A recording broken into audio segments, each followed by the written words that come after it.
28 medals, the most decorated Olympian of all time, and diagnosed with ADHD in the 6th grade.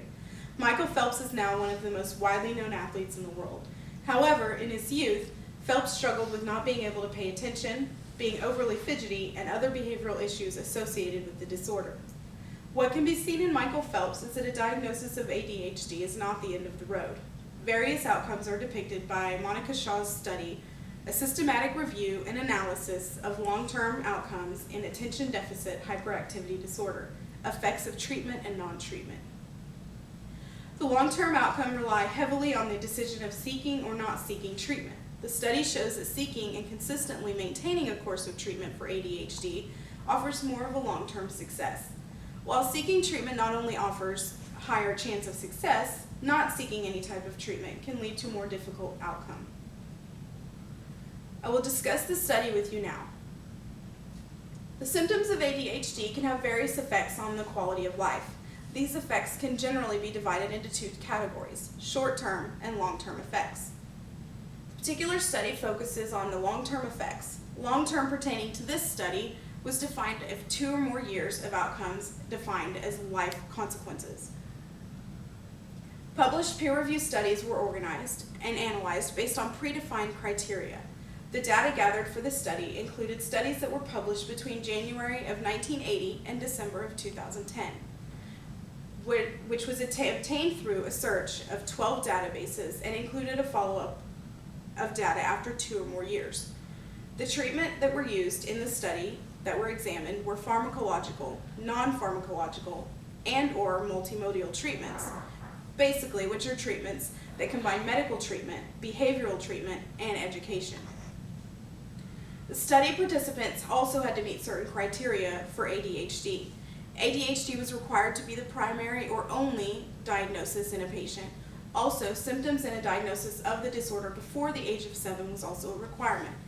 Examining outcomes at age 10 years or older would have conservatively allowed at least 2 years to pass before outcomes were assessed, in line with the definition of the 2 years. After searching and analyzing multiple published studies, researchers were able to determine long-term outcomes for treatment and non-treatment for ADHD.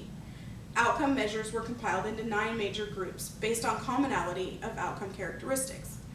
These groups were included: non-medical drug and addictive behavior, academic, antisocial behavior, social function, occupation, self-esteem, driving, services use, and obesity.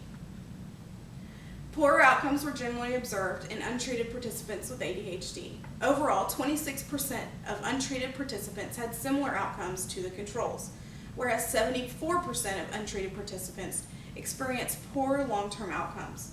Drug use and addictive behavior were the highest long-term effects for participants that did not undergo treatment. In comparison, treated participants resulted in favorable outcomes. For most outcomes reported, these type of outcomes result for which treatment was considered beneficial. The treatments were improvement compared with participants with untreated ADHD, improvement compared with pre-treated baseline, and stabilization compared with pre-treatment baseline. Overall, 28% of treated patients had no benefit from treatment, whereas 72% of treated patients had some sort of long-term beneficial improvement. It is important to remember that even in treatment, participants of most studies do not show a point of normalization with their treatment. In conclusion, ADHD does not close all doors of opportunity. The study shows that options were diagnosed with ADHD. Seeking treatment generally offers more of a promise if treatment is early and consistent. However, if there is no treatment is sought, the long-term effects are less favorable. While treatment does not guarantee an easy road, it does help dodge some obstacles. Early and consistent treatment may not lead to normalization, but it can lead to success. After all, I'm not sure anyone would classify Michael Phelps as normal, but he definitely demonstrated that a diagnosis of ADHD does not restrict one's path to success.